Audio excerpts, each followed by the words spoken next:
Yoga in Hollywood. We're back. We're going to talk about a very sensitive topic. I mean, not so sensitive, but sensitive. And it's being alone over 30 or being alone as an adult and how to navigate through those emotions. I am not a professional. I'm not a psychologist or anything like that, but I do know what I know when it comes to dealing with energy, dealing with my own emotions, and hopefully my take on this might help you with whatever it is that you're experiencing with your loneliness and trying to navigate through these emotions. So let's get started. So we live in a society now that everything is digital and it's hard to like have a connection. And what I mean by that connection is, you go out, you hang out with someone, that sort of thing, where you went to the movies when you were younger and you shared an ice cream and you have that familiar experience of something you guys are doing together, right? But now with the way things are with digital and online, it's like we're afraid to make these connections because of all the quote unquote toxic connections that exist in our world today. From what I'm noticing is that we have very high expectations on how things should be with everyone that we interact with. It's hard for us to just let things flow. And we wonder, why is that? Why is it so hard for us to just let things flow? Why is it hard for us to establish a deep connection? Is because none of us really want to lose. None of us want to lose in human connection. But what does that mean, to lose? Just think about that for a second. What does it mean to lose in a connection? When we look at that, right, what it means to lose is that you're obviously trying to gain something out of the person that you're meeting or the person you're involved with right now or just the people you're meeting. You're expecting to gain something, right? You're putting an expectation on them. And what I'm going to ask for you to do is something that I've had to learn to do myself in this book that I'm reading. It's called The 7 Laws of Human Nature, or The Laws of Human Nature, excuse me. The Laws of Human Nature by Robert Greene talks about that. So I had to name drop this book because it seems to be teaching me a lot of things about human nature. When you meet somebody, you have to look at life as if you are an explorer in this universe, right? You're exploring your life.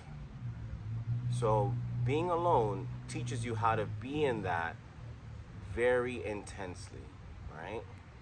And when you meet somebody, let's just get that out of the way. Let's talk about that and get to the next point. You're meeting an entire universe. They have their own memories. They have their own experiences. They have their own opinions. Sometimes they share them. Sometimes they don't. And then there's trust. You have to trust that what they're sharing with you is what you should know. And also, everyone has the privacy of maintaining their own thoughts to themselves. So when we sit with somebody that we're getting to know, just embrace who they're bringing to the table, who they're bringing to the interaction. Just embrace that and listen deeply. Right? Listen very deeply to what they're trying to tell you or what they just feel like sharing, and then bounce off of that. But be genuine, be honest, be lost. There's nothing more attractive than someone that is genuinely lost and they're honest about it. I don't know means I have the opportunity to take in whatever it is you're trying to show me, right? That's kind of the idea you want to have in the human connections of today, because back then we didn't have all these distractions. We had so many distractions now. It's so easy to lose people in the rabbit hole of all the people we're trying to connect with on social media. So when you do have the chance to actually have someone by you, stay curious, ask questions, and if people feel a little bit concerned or you feel a vibe, just mention it, bring it up, right? But let's go back to being lonely. Go back to being alone. Let's say we don't have that interaction. Let's say we don't have that. How do I meet someone without coming off desperate? Without coming off like I need them to stay? And then we lose, and we lose that connection because we try too hard. How do I come off without trying so hard? How do I do that? Don't be afraid to not have everyone or anyone around you. I know I'm gonna say something cliche, which is the best person you want to be around with is yourself. If you can't be by yourself, then you're in bad company. But what does that mean, right? What does it mean to not being able to be by myself because I'm in bad company?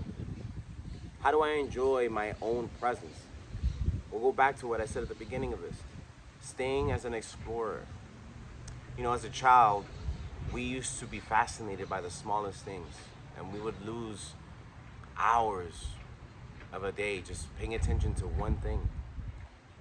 We're still there, besides all the obligations and things that you have to attend to, but stay curious even with the things that you're dealing with now.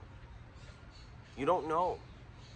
And in that realm of not knowing, question everything. You'd be surprised how much your mind could show you things about yourself and the things that are around you right now that you're unaware of. I'll give you an example.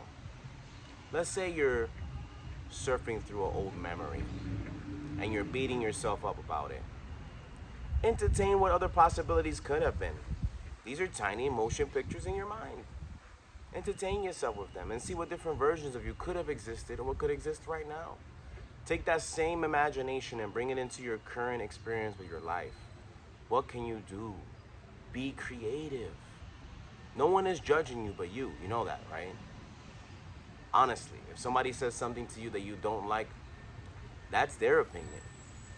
But no one can really interfere with the opinion that you have of yourself but you.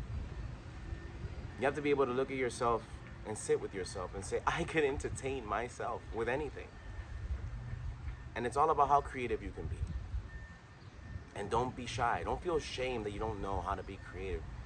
Trust me, being creative is as simple as organizing your utensils in the kitchen, cleaning your house, organizing your room. There are so many things to do when you're alone. I'd like to do this, just to give you an example. I like to pull out a journal and write down my thoughts and read my thoughts and be fascinated by what my mind has to offer to me. It's a well of information, past, present, and future. And I watch how my mind just goes off. It goes off. And I read. And I entertain myself with that. But then there's the factor of time. And I know sometimes life can be impending doom. Feels like it's gonna end in the next few minutes. And there are times we wake up and we say, another day? Yes, another day. Another day to be creative, another day to figure out what's gonna happen. Listen, I'm not a saint. I've experienced some things waking up in my own house that I've been petrified, not know what to do. I feel for all the people that are probably unemployed right now. I know what that feels like. No sense of purpose, no aim. But honestly, that's part of the journey. Not knowing what's gonna happen next. I know, it's very uncomfortable, but that's what makes it exciting. Because if you knew what was supposed to happen next in your life every single moment, it wouldn't be interesting. All of this happens when you're alone. You start to realize how you feel about all of these things when you're alone. With time, as you become more aware of all the things you're learning when you're alone, you become a little more of a loner because you're learning so much about yourself. As you continue to have conversations with yourself, about yourself, and what kind of person you want to be, realigning with things that actually matter, changing your perspective, evaluating your values. These are things that happen when you're alone, and that's okay. See me, I'm here on this video and you're watching me talk about being alone, and hey, look, I'm alone now. But I know, by creating this, I'll be speaking to someone, whether it's a listener or someone watching. As I watch my life, I continue to analyze what kind of impact I've had with the world, with my experience. Being alone, that's okay. Look at the animals. Look at the creatures, how they navigate through this existence. Sniffing and just scurrying around trying to find something to do. That's what we are. Don't let the modern world confuse you. You don't have to be something great for you to look at yourself and say, I made it. You already made it. You're alive. You're here now. And that's enough. All the other things are just roles that you're trying to play in this theater of life. So as you navigate through the loneliness, this will be my last piece of advice on this video. Ask yourself, who are you? Who are you in this loneliness as you go through this school of thought right now? What do you want to be?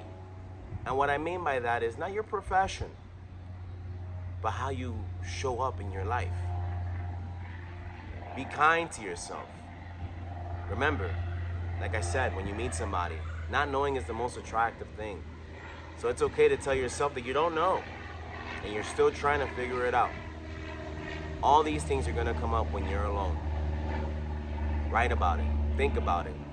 So the next time you show up to an event or just meeting up with a friend, you're gonna be the most fascinating person in that moment because you got to know the most important person, yourself.